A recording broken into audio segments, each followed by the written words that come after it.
Okay, so welcome back. We are now going to talk about plot point 2, and I can't really do that because I haven't really come up with it yet. Because during the midpoint, um, see, I think, I think, uh, hmm. Usually at a midpoint, it's a kind of a mid turning point, and let's see something here. They discover that Max is back in the deal. They didn't know it was him until like the end of the game, end of chapter 3, right? So I also had a plan to roll in the oversized dwarf, which I told you about before. His dad's a giant, and his dad is attached to this machine. Um, Somehow he's in the mines, and somehow he's doing some big thing as they're building this big.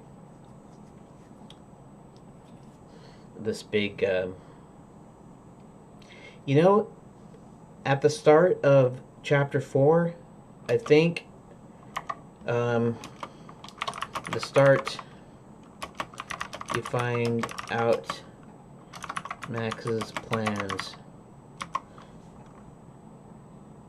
but that's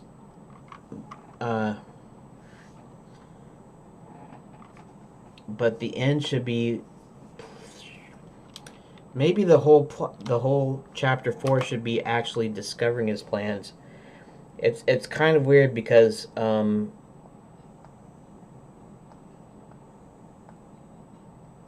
your midpoint is kind of like where you should discover his plans. I'm not sure how plot point 2 is supposed to go. See, that's kind of I'm kind of stuck here too. So let's see. Yes, however, watching the films, they're still formatted into the common trilogy. It works well when they're complete stories within themselves, but still work end to end. Lord of the Rings, Star Wars, written as a single story divided well into self-contained units, unlike Dune or Salem's Lot. Those are two great stories that were never written for division, but then when they're shown, they're either heavily edited to the point of being mangled or chopped into parts, which actually better of two evils, but means that you need to present them in a short order, otherwise you lose momentum. Those are my thoughts anyway. As you said, not an expert opinion. The only way you get one of those is to speak to George Lucas or Peter Jackson. I charge less. $15 million, please. That happened in Telltale Games. Post-mortem. Perhaps the World of Warcraft model is better where you have a lore, character's history, and you create additional stories from it, from episode to episode, building around a very broad story arc. And that arm is very likely not to even a quarter circle. I don't know what that means, but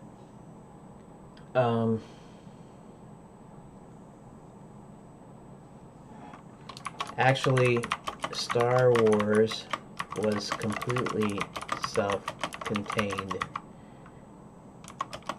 Just because Vader escaped doesn't mean it's a part of the same story. A new story was created. Lord of the Rings, however, still maintained the single goal of destroying Sauron.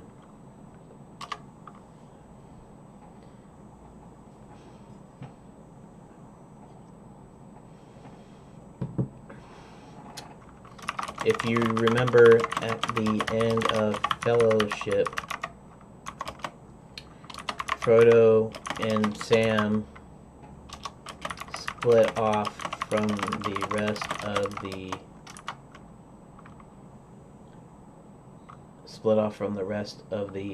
Fellowship. and Aragorn. I finally remembered his name. Legolas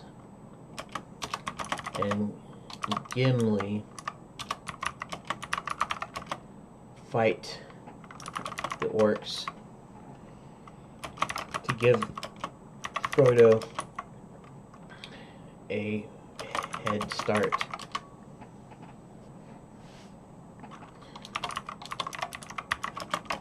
In essence, at the end of the first Star Wars, they did defeat the Empire. It so happened that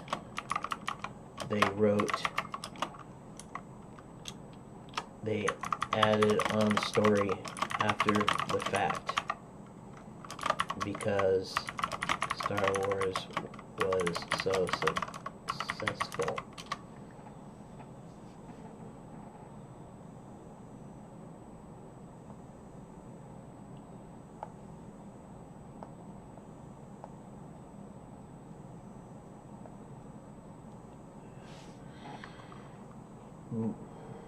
But yes, it's still quite open-ended, but you do feel like a story has finished and a new story is beginning. Actually, more to the point, you felt a goal had been accomplished.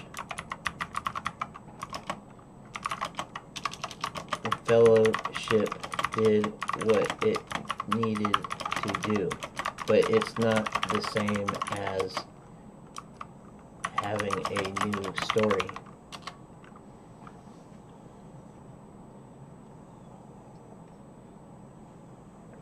No, they destroyed the Death Star and saved the rebellion, but they did not defeat their adversary. At that point, essentially, the Empire was destroyed and only Vader was alive. You had no reason to think there were any more Empire about. And even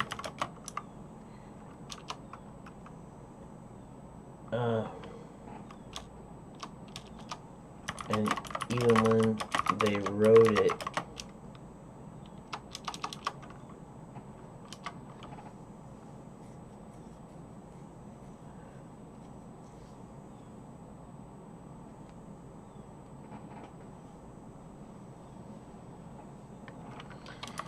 basically it was set up in such a way that if it bombed, they didn't need to make a sequel because you finished the story.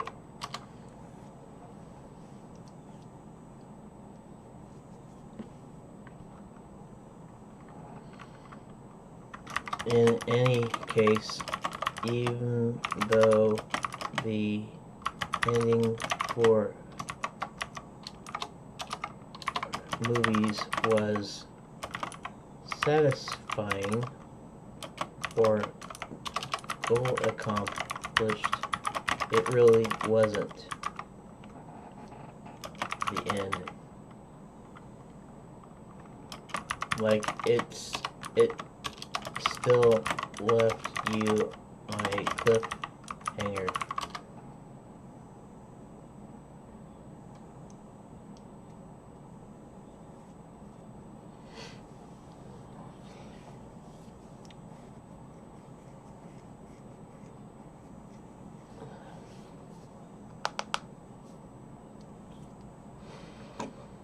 Okay, so Act 1 ends with the first plot point of the movie. Thelma and Louise. Plot point 1 happens when Louise shoots a dead man who was on the verge of raping Thelma. Who shoots dead a man who was on the verge of raping Thelma. The action completely changes the course of the story. Thelma and Louise were up until now just trying to have some off time away from their tedious lives, but when Thelma kills that guy, they become criminals. Quickly, the police are brought into the picture. Act 2, Confrontation. The second act is by far the longest, encompassing half the movie and taking place between the first and third acts. For some screenwriters, Act 2 is the hardest one to squeeze out. This happens because the initial boost of the new story, the writer is left without plot elements to introduce. The story, its characters, and conflict are all established at this point. The writer has created a solid frame for his narrative, yet he's roughly 60 pages away from the ending. So many blank pages remaining, the writer faces the challenge of keeping the story moving forward and not boring the audience. One device that accomplishes this feat is the creation of a subplot. Subplot is a minor story layered under the main narrative. It often adds a three-dimensionality aspect to the characters, allowing them to engage in behavior not necessarily connected to the main plot, but still relevant in the overall narrative and often linked to a central theme. Peter Weir's Witness. The main storyline follows Philadelphia policeman John Book as he investigates the assassination of a fellow police officer. His only witness is an Amish boy who saw the murder happen at a train station restroom in the big city. When Officer Book discovers that someone from his own precinct ordered the killing, his life is in danger. And after being shot, he runs away to the Amish countryside of Lancaster. During the second act of Witness, John Book and Amish widow Rachel Lapp engage in a brief courtship that fails to evolve into an affair. Also during Act 2, Book befriends many members of the Amish community, event that foreshadows the resolution of Act 3, and the community comes to Book's rescue. As epitomized in Witness, the second act may be a moment in which the hero leaves his comfort zone, which fills the writer with another set of possibilities. In Lion King, after Mufasa dies, Simba runs away. Timon and Pumbaa save him from the desert, and Simba has to live in the jungle eating bugs and beetles. During Act 2 in Toy Story, while Andy's mom fills up her vehicle, Woody leaps out of the car in order to rescue Buzz. But before Woody can convince Buzz to climb back in the car, Andy and his mom take off, leaving Buzz and Woody stranded in the gas station. Before the movie's resolution, the two toys find themselves in an even worse setting. It's his creepy bedroom. In the second act, the stakes escalate.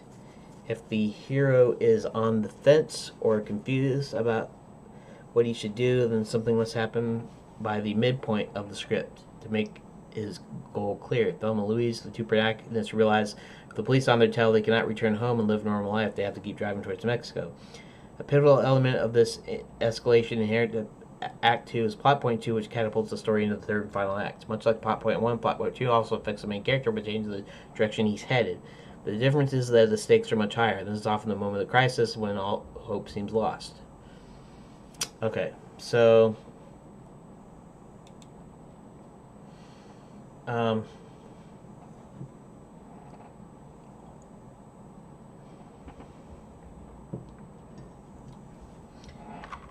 think about it. The ring still wasn't destroyed, and that was the whole purpose of fellowship in the first place, was to get Frodo part of the way there.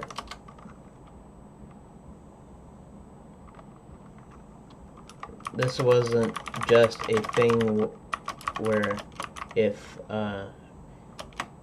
it wasn't successful, you could just stop making the other two movies, because that would feel like a ripoff.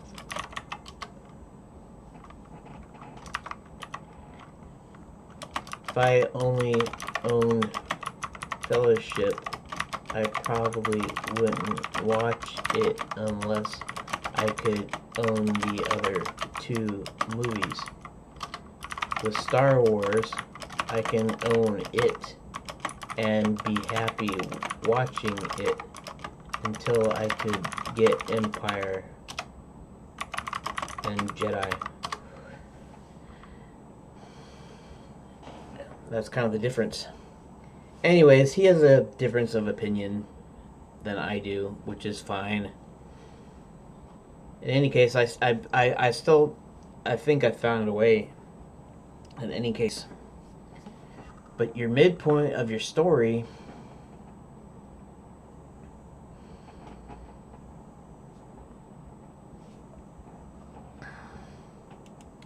Um, let's see, what did I write down?